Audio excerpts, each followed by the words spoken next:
we're going to talk about high-low clinches where I have a barrier, right? So not so much in the open. So come on down this way so everybody can see. People call me crazy all the time. Like, Ryan, you're crazy. Yeah, you're mine. Weird, yeah, I know. My wife calls me other things.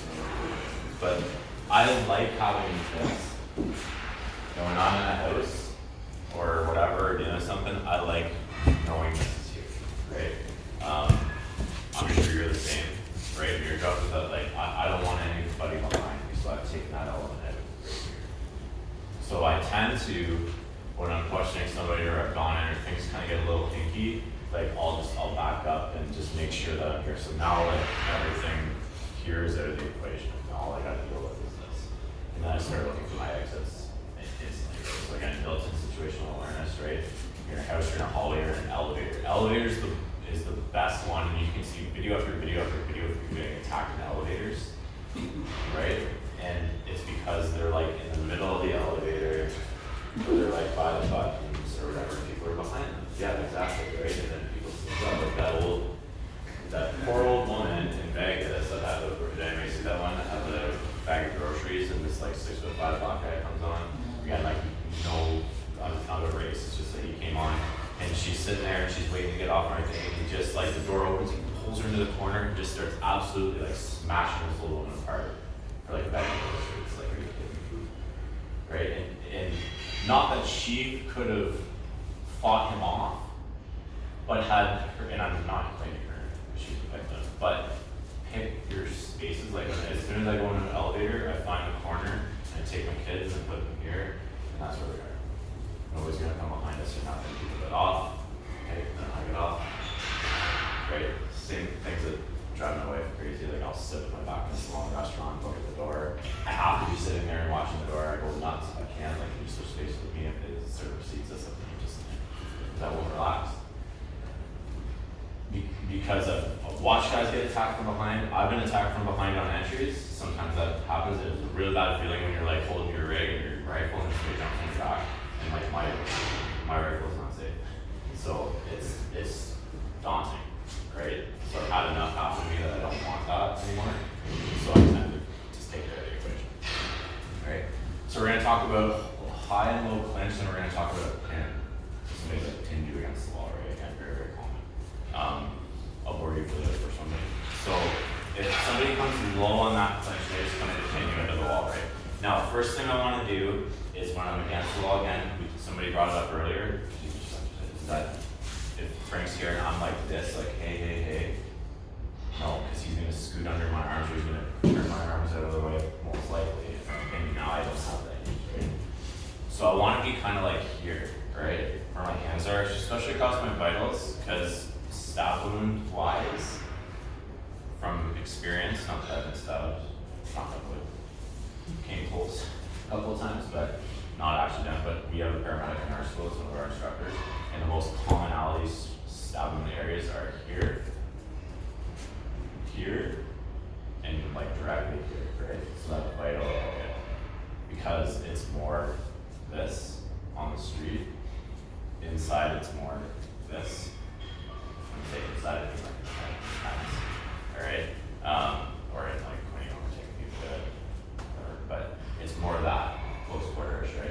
Most people like display it and come over top like this. So this scenario, and up here, he's walking with one, mimicking a knife, right? Like I want to be here first, and then I'll start working my way against the wall as my tool. That's why I like having the wall there, because this is a great combative tool for you, right? So we'll start low. So hands are in is the first thing. My right foot, or if you're a left orthodox or a southpaw guy, then my left one, right? But I want my foot against the wall, and I want to slightly sit on it, have my head, okay? So I can still stay mobile, right? This is why this is going to play in, all right? So I'm here, my hands are in, shoots low. I'm going to wall off the head, okay? I can wall here, so keep close. Yeah, there. This is my money right here, is that I have the built-in frame, right? So my hand is here.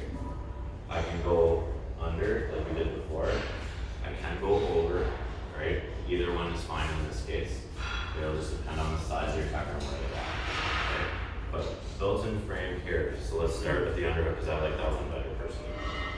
Same thing, we can go here. So once he pushes, all I have to do now is move it, create the whole way, simple as that. The best part is if he's really bombing it hard, like I can instantly start that move as he's coming in, right? Like a running man. That's what Jay Wasman calls it. We go for the running man on the wall. So when we did that course, we did nothing but wall work with him. So yeah, here he comes in. I start my turn, boom, into the wall. Now I pin. All right.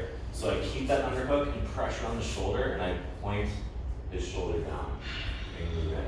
Head here, right? Angle and here. All right. Now I can either just, I push it, smash his head into the wall. But I haven't smashed his head into the wall. I moved out of the way. Articulation. I moved out of the way of him trying to take me down, right? Is it reasonable? It's a little different, right? If he comes in and I stop him off the wall, I won't actually do it. And then I'm like, boom, into that, right? Yeah, I've struck him.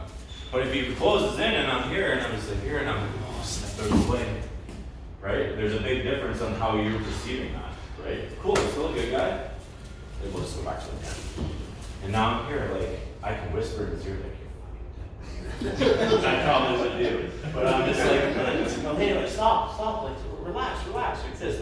If he's fighting off it, again, boom, here, hammer fist, right? I have full control over him. And then when I go to exit, here's the kind of golden nugget that I want you guys to remember. Every time I exit off the wall, I strike, okay? And it's not like punch to the face or anything. All I'm doing is doing that little ear pop, but I'm hitting the head off while I'm compressing it just a little bit. It's great, because if you don't, and I just push here and I'm like, okay, man, like that, yeah, he's coming back. He's coming back swinging for sure, because he's pissed off. All right, so inside frame, turning to the side. So my right foot that's against it, just directing him into the wall, literally, like it's that simple. And we have people do this a lot, or coming in. Luckily, I'm the guy that smashes the door down all the time, so I pistol not a rifle that often, which is sweet. It makes it easier for me to maneuver, right? But I've had a guy run on me before, and I just cut the head here, back of it, bang, in, and then pinned him, and I had a holster, luckily I'm left-handed, so it works okay. And then here, right, and let the train go through. So the door goes in, boom, guys there, boom, in, and then I had to hold him because if not, we're all jammed up and we can't get in the house. So my goal is to create an opening and go. So moving out of the way, right? So I like a lot of the elevator sweep, underhook, pull, pinning, like that's my world. Literally, like I'm just grabbing guys and shucking them out of the way. Get the train through, get the train through, get the train through. Right? What this one's gonna do for you guys is just think that here's that one.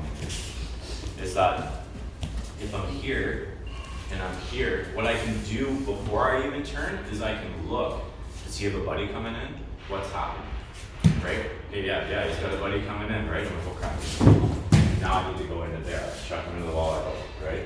Yes, he's behind me, so obviously I gotta give him something to think about before I let him go, but I can pin.